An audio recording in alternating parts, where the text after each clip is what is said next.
Amen. Good morning.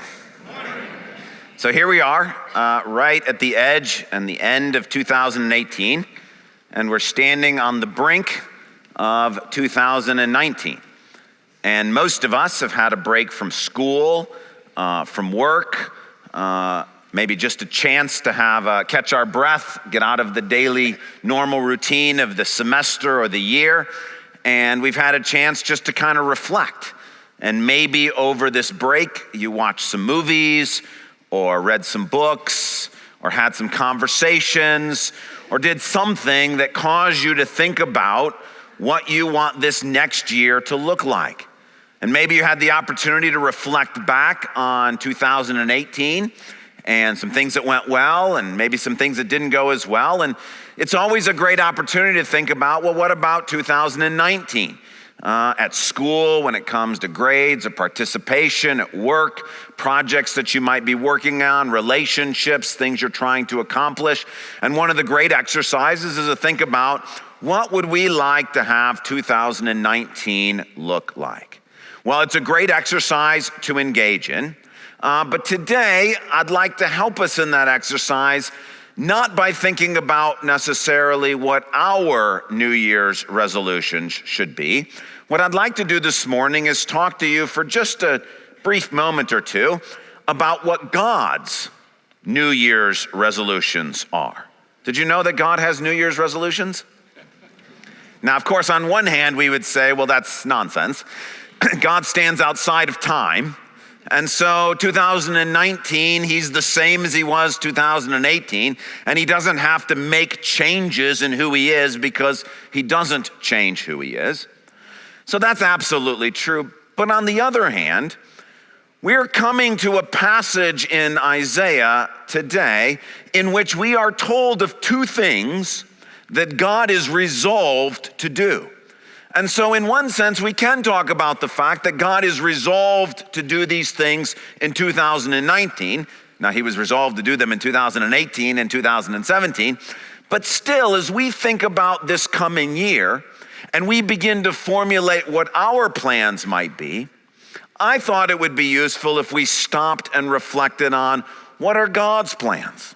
What is God resolved to do in 2019? And so since it happens that the Lord has arranged for us to be in the chapter in Isaiah in which God tells us two of his firm resolutions, I'd like to present those to us this morning just for a few minutes to think about, this is what God is planning for 2019, so that when we make our plans, we do so in accordance with what he's going to be up to. So if you're willing, please take a Bible and turn to Isaiah chapter 23. If you don't have a Bible with you, there should be one in the rack in front of you. And if you open those Bibles to page 571, you'll be in Isaiah chapter 23. 571, Isaiah chapter 23. We're not going to look at the whole chapter because we don't have time for all of that, but let me just tell you what's going on. This is a chapter about a place called Tyre. Tyre is not an empire like Babylon or Egypt or Cush or Assyria. Tyre is a city. It's a city-state. It's a very wealthy, well-to-do city-state. Lots of merchants, great economic prowess. It's alike, perhaps, New York City or Silicon Valley. This is who God is speaking to in Isaiah 23. And we find that he has two resolutions. They're true of what he's going to do in Tyre. They're true of what he's going to do in 2019, because these are the things that God does. The first one is in verses 8 and 9. So if you find that little superscripted 8 under that big 23, that's chapter 23, verse 8. And God says, "Who planned this against Tyre? The bestower of crowns, whose merchants are princes, whose traders are renowned in the earth." Verse 9, "The Lord Almighty planned it, to bring down her pride in all her splendor, and to humble all who are renowned on the earth." This is the first resolution that God has for 2019. It's true all of the time. He is resolved to humble the proud. He has resolved that he will bring down those who are renowned in the earth. Now, when we hear the word pride, we're all too quick to associate it simply with arrogance. Arrogance is part of pride, but pride is much bigger than that. Pride is self-reliance.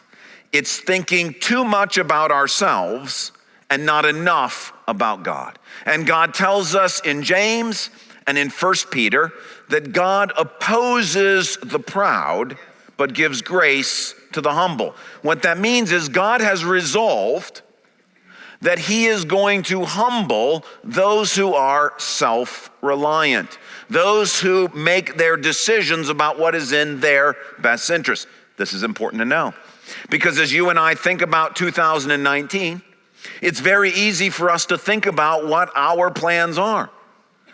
How much weight would we like to lose? How much money would we like to save? What kind of grades would we like to get?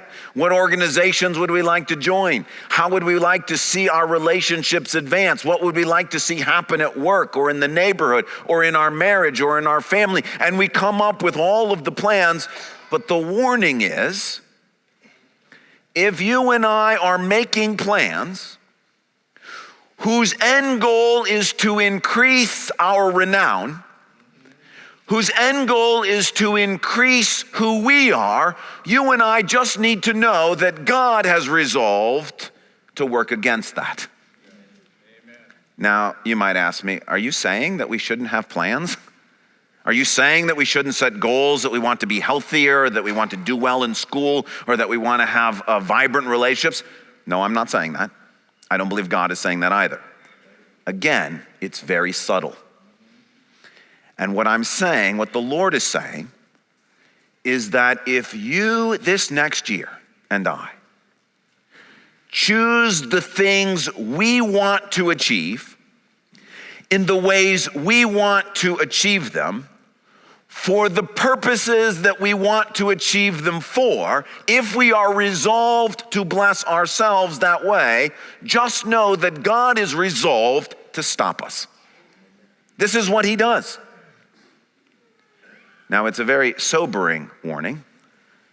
Listen to what God says in Job chapter 12. To God belong wisdom and power. Counsel and understanding are his. What he tears down cannot be rebuilt, no matter what we resolve. Those he imprisons cannot be released. If he holds back the waters, there is drought. If he lets them loose, they devastate the land. To him belongs strength and insight. Both deceived and deceiver are his. He leads rulers away stripped and makes fools of judges. He takes off the shackles put on by kings and ties a loincloth around their waist. He leads priests away stripped and overthrows officials long established, regardless of what they've resolved to do. He silences the lips of trusted advisors and takes away the discernment of elders. He pours contempt on nobles and disarms the mighty. He reveals the deep things of darkness and brings utter darkness into light. He makes nations great and destroys them. He enlarges nations and disperses them. He deprives the leaders of the earth of their reason. He makes them wander in trackless waste. They grope in darkness with no light. He makes them stagger like drunkards. And the warning from Isaiah 23 is, if you and I choose this next year and resolve to achieve what we want to achieve, the way we want to achieve it, for the means for which we want to achieve it, just know God is resolved to work against us in that. However, there is a second resolution that God has for 2019. And this is in verse 18 of Isaiah 23. In the context, God not only says that he is resolved to humble Tyre, he also says that he will restore them.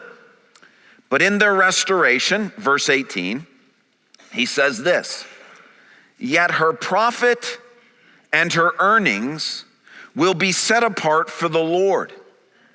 They will not be stored up or hoarded. And then listen to this. Her profits will go to those who live before the Lord for abundant food and fine clothes. The second resolution that God has for this coming year is, for those who live before the Lord, he is resolved to bless us. This is his firm resolution. Those who live before the Lord in 2019 will be blessed. Now the question is, what does it mean to live before the Lord? It means to have your eyes on him, to be aware of him in every situation. Instead of going into 2019 and simply saying, what do I want to accomplish and how do I want to make sure it gets accomplished? To live before the Lord is to say, Lord, what do you want to see happen this year? How do you want me to go about doing these things? What might this look like in a very common New Year's resolution? The common New Year's resolution, let's take, for example, losing weight. Many people decide in this next year, boy, it would be nice to lose some weight. What might that look like to do it before the Lord? Well, if you did it before the Lord, you and I might need to be willing to accept that weight might not actually be the issue. The issue might be an idolatry with food. That if we're honest with one another, that some of us choose to bless ourselves with food instead of waiting for God to provide. To do it before the Lord would be to acknowledge that, you know what? If I'm going to lose any weight this next year, it's not going to be a function of how many times I go to the gym and how strict I am with the diet. Those may all be part of it, but this is something I need the Lord's help to do and to make it a matter of prayer, to ask for the Lord's strength. To do this before the Lord is to acknowledge, you know what? If I'm going to do this, if I'm going to ask for his help, if I choose not to keep going forward with this, I've got to confess that to him. I don't just get to say, well, I tried, now I'm done. If this is something that the Lord wants for me, that he wants a healthier approach to food and to life, this is something that I need his help with, that I need to confess to him when I choose to go my own way with this. That's what it means to live before the Lord. So it's not about don't set any goals. It's great to be able to say, what does the Lord want you to do in school this next semester? What does the Lord want you to do in personal health? How is the Lord wanting to bless you in relationships, in ministry, and things that you do? But the difference is, if you do it, this is what I want, the way I want to do it, and the means that I want to get out of it, you're going to find that the Lord is resolved to stop you. If, on the other hand, you are resolved to live your life aware that God is around, amen, aware that he is with you, amen, he is resolved to bless us. He says, you can't even begin to imagine what I want to do for you in 2019. Doesn't mean there won't be trouble. It doesn't mean there won't be suffering. It just means all that trouble and all that suffering will happen before the Lord. And the Lord's firm resolution. Look, what he builds, nobody can tear down. What he decides, nobody can reverse. And he is resolved. If you will live this next year before me, I will bless you. I will bless you. I'll take stuff from other people and give it to you. Which brings us to our time of communion. Communion is the great example because Jesus chose to live his life not for himself, but he lived it before the Father. And as a result, God has blessed him in infinite ways. And this morning as we take communion, I want you to think about this. If God did not spare his own son, but gave him up for us all, how will he not through Jesus freely give us all things? God's firm resolution is to bless us. God's stated desire is to pour out his grace in our life. And all he's saying in Isaiah 23 is, if you and I are resolved to bless ourselves, then there's no room for him. If, however, we choose to allow him to be the one who does the blessing, what he has for us, as exemplified in Jesus, is far beyond anything we could ever ask for or imagine. Thank you so much for joining us for this podcast from Calvary Church. We hope this message has brought the light and hope of God's presence into your life, refreshing your soul for the journey the Lord has you on. If you have a spiritual need or would like to connect further with the work God is doing through Calvary Church, seek us out online at calvarygr.org. On our website, you can also find an archive of previous messages from this series. Thanks for listening.